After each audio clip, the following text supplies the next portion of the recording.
ব্লাডের গন্ধ লুকানোর জন্য এই কেমিক্যাল আর পারফিউম ভেতরে কেন ঢোকাচ্ছিস? আমার পিএইচ নষ্ট হয়ে যাবে। পরিষ্কার করার জন্য শুধু সাধারণ পানি ব্যবহার কর। ব্যথায় আমার জান বেরিয়ে যাচ্ছে আর তুই বার্গার আর ঠান্ডা পানি গিলছিস। ক্র্যাম্পস আরো বাড়বে। আমাকে একটু শান্তি দে। পিরিয়ডসেও পেছন থেকে সামনে মুছছিস? বেসিক হাইজিন ভুলে গেছিস? এই জীবাণুগুলো ইউরিন ইনফেকশন করে দেবে। সব সময় সামনে থেকে পেছনে পরিষ্কার কর। 4 ঘন্টা ধরে একটাই প্যাড পরে বসে আছিস। ইনফেকশন আর র্যাশের ফ্যাক্টরি খুলতে চাস নাকি? প্রতি 4 ঘন্টা অন্তর প্যাড বদলা মহারানী।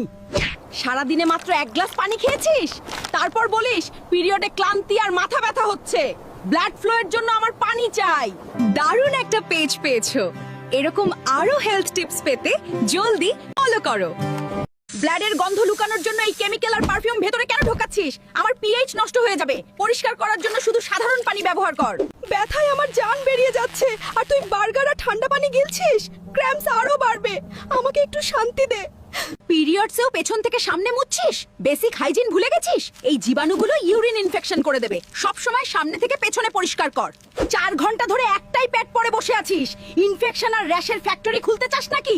প্রতি 4 ঘন্টা অন্তর প্যাড বদলা মহারানী।